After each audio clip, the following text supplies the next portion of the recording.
University. Dave, thank you so much for joining me today. How was launch for you? Oh, it was so exciting. We are all so happy. The whole IMAP team is just delighted. So IMAP, as Megan said, is going to reach Lagrange point 1, which is 1,000,000 miles from Earth, around January.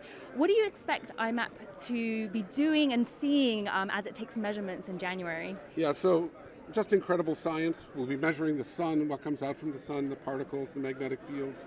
We'll be doing incredible space weather, helping our whole country understand what's happening that's coming towards us from the sun. And we'll be looking at the outer part of the heliosphere, the boundary of our solar system basically, and how that interfaces with the galactic medium around us. As you just mentioned, IMAP is going to be studying the edge of the solar system, the heliosphere, as well as real-time solar activity coming off of the surface of the sun. Why was it important to build a mission that could do both of those things? So we've worked at both of those pieces before with other missions, but they've been on different spacecraft. They haven't been intercalibrated. They haven't been able to do the holistic science. Putting it all together on one spacecraft allows us to do the complete integrated science and understand our neighborhood of the sun. And so as the principal investigator of IMAP, what are you most excited for discovering with the mission? What I'm most excited about is the things I don't know about. I know we're going to do a lot of great science, all the stuff we promised in our proposal, great new measurements, great new understanding. But the really exciting thing is when you fly new instruments that are much better than older instruments, you discover new things that you can't even imagine when you launch the spacecraft. That's really exciting. And how do you anticipate IMAP to be working with all the other heliophysics missions that NASA has? Yeah, I think IMAP will be sort of a cornerstone for all of the heliospheric missions. There's a lot of great science that can be done by comparing data from different missions in different positions, and we hope to be sort of in the lead of doing that work. Well, thank you so much for joining me, and I'm so thrilled that IMAP launched today. We are too. Thank you so much. Okay, and so let's head back to Megan and Kelly. Managing today's launch is NASA's Launch Services Program based here at Kennedy Space Center. It essentially acts as a broker to match uncrewed spacecraft like the 3 today with suitable rockets for launch. NASA's Daryl Nail spoke to a flight and structural loads analyst about the challenges of getting 3 spacecraft safely into orbit.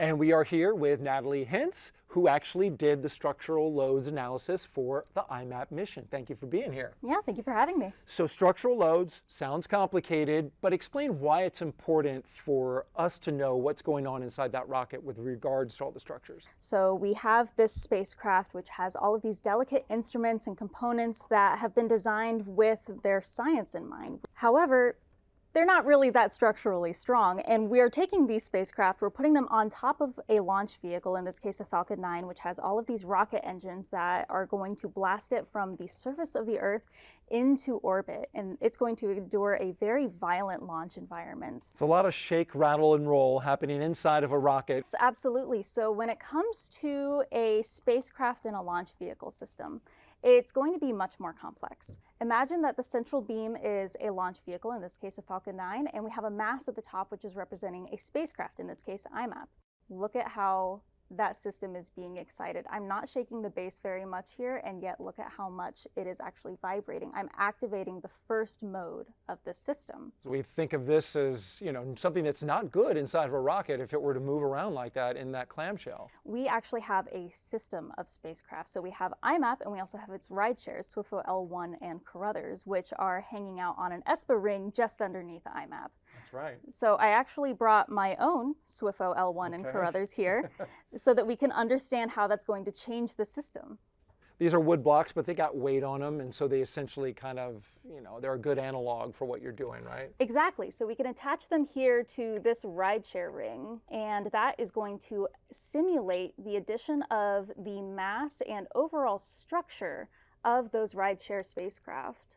All right, so you can already see here the static deflection is changing because we've added mass to the system. But not only that, we're not really interested in the static shape here. We are interested in the dynamic shape. So again, it's sitting on the pad, getting ready for liftoff. The engines ignite, and